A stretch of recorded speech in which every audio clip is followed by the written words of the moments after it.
guys, welcome back to my channel. It's Tia here. If you are new, please like and subscribe. But for today's video, I'm going to be talking about two of my textationships is what I'm gonna call it, because I feel like you have textationships where you're just texting people, then you have situationships where it's like not labeled, and then actual dating. So these were a couple of guys that I texted before.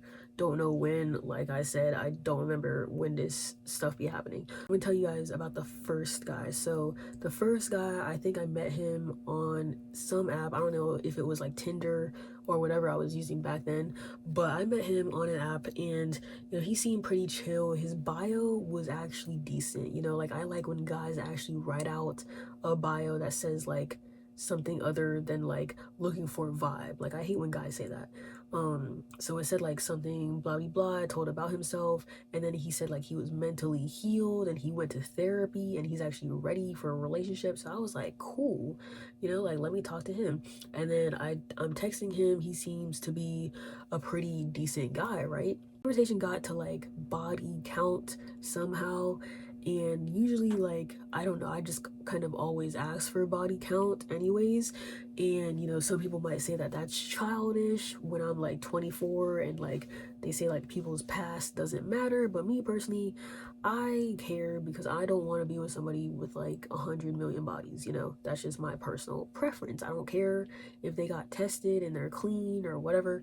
I just would not prefer someone like that. So I asked him about body count, and he was like, oh, that's kind of like a childish question, isn't it? Like that's kind of an immature question. And I'm like, bro, just because somebody asks a question that you don't like or whatever, that doesn't mean you have to insult them, because if he asked me a question where I thought it was stupid, I would just answer it. I wouldn't be like, bro, that's a stupid question, you shouldn't be asking that. Like I wouldn't be like that. That's not who I am. So I'm like, bro, like, why are you judging my question? So we kind of got off to a bad start. And then he was like, well, you shouldn't be asking people that. And I'm like, bro, I've had bad experiences, like sexual wise. So this is why I be asking these types of questions. That's just what I be asking. And then after that, he like apologized, because I think he figured that like I was gonna unmatch with him or whatever. So he apologized really quickly. He was like, can we like take this to like iMessage so I can explain like why I responded how I did, blah blah blah. He basically just responded for going off on me or whatever, because he said other stuff that I can't remember. But he apologized, and I was like, okay, like whatever. But like I only gave him my number because like, was it Tinder just be taking forever to go back and forth on. But so I gave him my number, we were texting and everything. And then I told him, I'm like, okay, so are you comfortable with me dating around? Like this is my like dating stage, I'm gonna be talking to multiple people. And he was like, oh yeah, that's cool, like I'm doing the same thing, blah blah blah. And I'm like, okay. So pretty much like when I'm like dating around, like I like to be pursued. Like if I'm like talking to a guy, like he's gonna have competition. That's just how it is. And there's a lot of guys these days that are like, oh, I don't want to compete, I don't want to do all these things, like you got 7 hoes, like bye, like that's it. Like they don't put any effort in anymore. So I don't want that energy. I want a guy who's gonna be like, oh, you have 7 hoes, let me try and be the best one. Like that's the energy I like. So he was giving like the energy that I didn't like, and I was like, eh. And then I think the conversation we had was like something where I was telling him that I like to be pursued and I like to be chased and that kind of thing. And he was like, well, I don't want to do all that chasing. And then the girl ends up telling me like that she doesn't like me for real. And I was like, okay, but I like to be pursued. And he was like, oh, so that's the green light, that means go. Okay, bet. And I was like, bro, what? Because I was telling him that I like to be pursued by men in general. Like I'm the prize, they should be coming after me, I'm not trying to be chasing no man. So he was like, okay, bet, like you like to be pursued, bet.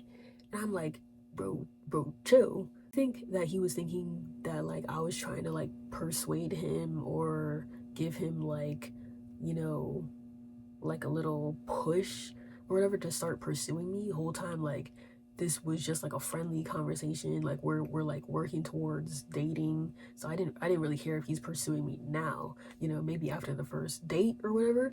So then he started being like really pushy. It was like a 180 type change. Like he went from being nonchalant to like doing too much. Personally, I don't like when guys like overdo it before we're even dating. Like you don't really have to say good morning to me. Like that's like I don't expect all that stuff.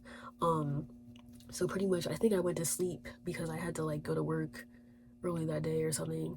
And then he texted me the next day. He was like, "Oh, good morning, beautiful, blah blah blah. Like, you know, I'm gonna make this work. You know, I'm gonna put a lot of effort in, and you know, like I hope that you can like see this from me, blah blah blah."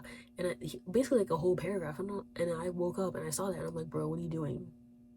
Like, this like what are you doing?" You know, he was just being so extra because it was like a complete 180 change, like, and I just didn't expect it. It came out of nowhere. And he started being really weird because I was trying to make plans with him and I'm like, "Bro, we can meet this day, we can do this, we can go get food, like what do you want to do, like what are you trying to do?" And he was trying to plan something. He was like, "Don't worry, like I'll plan it, something spontaneous, I'll come pick you up." And I'm like, "Bro, I ain't trying to do all that. I don't want to have a stranger come pick me up. Like I like taking my car places, that way I could have like a quick getaway escape if I needed to." But he was like, "Dang, like I wanted to plan something." And I'm like, "I don't care, bro. That's not important right now." um so then I think it was like one of the conversations we had. I was like, "Bro, I really like that shampoo." Like we were having a conversation about shampoo because I think he like sent a picture of his shampoo because he just got it out of the shower or whatever. And I was like, "Oh, I really like that scent, you know, like I like all things mango and like, you know, tropical smells and stuff." And he was like, "Oh, do you want it? You can have it. Like I'll come bring it to you." And I was like, "Bro, what? You know, you gonna bring me your bottle of shampoo, your half-used bottle?" And he was like, "No, I have an extra backup one." And it was like one of the extra, like the expensive brands of shampoo. And he was about to give me like an extra bottle. And I'm thinking like, "Oh, first of all, I mean that's nice that we're like not even together and you're trying to give me stuff, but at the same time, like shampoo out of all things, you know, kind of weird."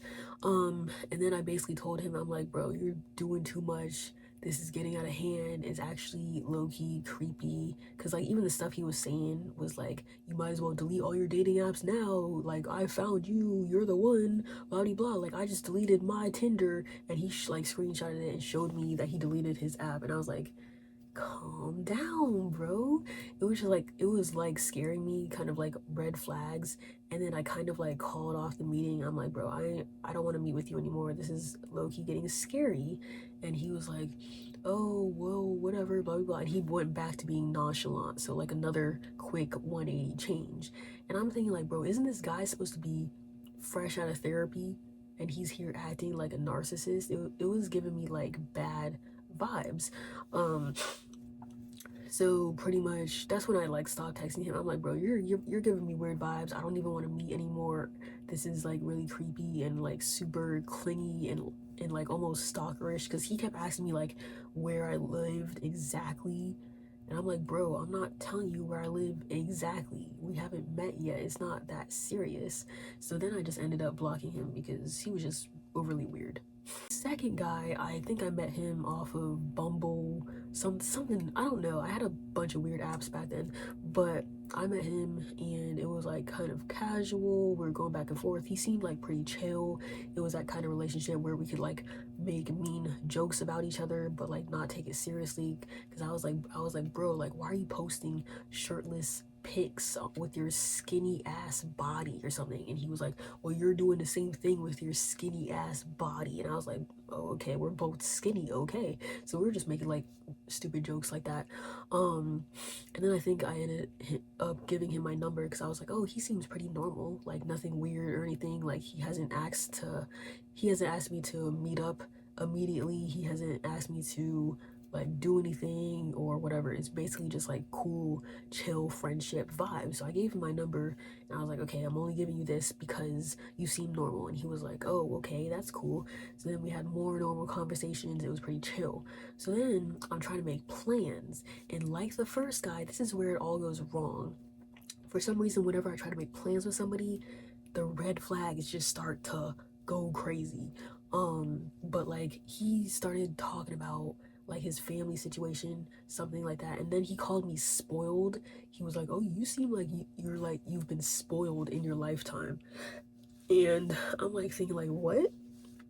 Because I told him that he gives off like younger sibling vibes because he seems like really immature, like the way he was like texting sometimes. And he was like, no, I'm actually like the oldest of like 7 siblings, and I basically raised them myself, blah blah blah. And I'm like, oh, that's interesting. And he was like, yeah, he was like, you're the one that gives me younger sibling vibes because you seem like you were spoiled and get everything you want, blah blah blah. And I'm like, bro, no, I'm like the older sibling. I feel like everyone has told me I give like mom vibes, like kind of like an older type mindset. So I was confused. I'm like, where do you get spoiled from when I didn't even talk about my lifestyle yet, you know? So I thought that was like it's a pretty weird word to use. So I asked him, I was like, what is your definition of spoiled? And he was like, well, my definition is when like, kids, they have like a temper tantrum, like when they can't get something and like, they don't listen to their parents and that kind of thing. And I'm like, oh, that's interesting because when I think of spoiled, I think of money. Like I think of like your parents constantly giving you whatever you ask for. And he was like, no, it's not about money for me. It's about like the mindset. If you just always are constantly thinking like people should do whatever you say, if you like always have to get your way and stuff like that. And I was trying to explain to him, I'm like, bro, but all kids have temper tantrums. That's like a normal thing. They're literally mini adults that can't figure out their emotions yet. And he was like, no, that's called spoiled. Like, you shouldn't be crying. You should listen when I say no. If I say no, we can't get McDonald's, and you need to shut up, stop crying. And I'm like, bro, I was like, were you raised in the military or something? That seems kind of like strict parenting. You just expect a child to stop crying immediately when it's a literal baby, you know? And he was like, no, but like, I intend to like raise my kids this way, blah, blah, blah. And I was like, eh. And that was kind of a turn off to me because like I don't like strict parenting like that, because people don't realize that babies have emotions too. They just can't like vocalize them, so they just start screaming. That's just how it is. Um, and then he was saying something that like he would raise his daughter and son differently. Like his daughter, like he would have to pull her boyfriend aside and give that guy the talk or whatever. And I was like, okay, but are you gonna pull your son's girlfriend aside and give her a talk? He was like, no, like my son can do whatever he wants, blah blah blah. Like I don't care if he's being a hoe, that kind of thing. And I'm like, bro, what? And I'm thinking like this is a flashback because I've had this conversation so many times with guys I can't even count, but it's like they always say that they're gonna raise their sons differently, teach their sons different things, or like how the sons get like a pat on the back for having sex, while the daughter be like shamed and be like, oh, my daughter's not dating until she's 35, that kind of thing. So I just hate that type of thing, and it's a huge turn off for me instantly. So we had like a huge argument about that, and like his misogynistic side was coming out. So that's when I was like, oh hell no, I ain't doing this again and again and again. So I was like, dang, it was going so well. That's so unfortunate. And then I was kind of, I think I forget what was the last thing I said to him. I was probably like, I was like, yeah, I don't want to be around a misogynist, blah blah blah. So bye, and I blocked him. I don't know, people like that just like annoy me so much because whenever I have kids, I'm trying to raise them equally. Like I want my son to know like women things and men things, and I want my daughter to know men things and women things, you know? Because I feel like when opposite genders are raised knowing about opposite genders, they are more like whole as a person. Like I want to teach my son about like why girls get periods and how to like help them with it. Teach him how to buy his girlfriend like a heating pad and some chocolate, like that kind of thing, to make him like a decent guy. And then I also want to teach my daughter about like manly type stuff, maybe about like car stuff, or get her interested in like different kinds of sports, or different like things that are for men or whatever. Whereas like I want to teach my son how to like cook and clean, just that type of thing. I feel like it can make you a more well-rounded person. So whenever I hear people saying like they're gonna raise their kids differently just depending on the gender, I'm like, that's just not cute to me. Um, because I don't know, I forget what was the main thing he was saying, but he was like, yeah, like I want my wife to teach my daughter stuff, and I'm gonna teach my son stuff. And I'm like, bro, but what if your wife dies? You know, now your daughter knows absolutely nothing about like periods and like grown woman stuff because now she has like no woman figure to look up to. And he was like, well, like, you know, and I'm like, bro, so your kid's gonna be screwed if your mom dies. Like, what? Like, how does that make sense? Um, so people like that, I just kind of block immediately because misogyny, that's just a huge turnoff for me. But yeah, those were two trash text ships that I've dealt with. I feel like I have so many story times on this, bro. Too much to do. But yeah, that was it for this video. If you like it, go ahead, like, share, and subscribe, and I'll see you guys in the next video. Peace.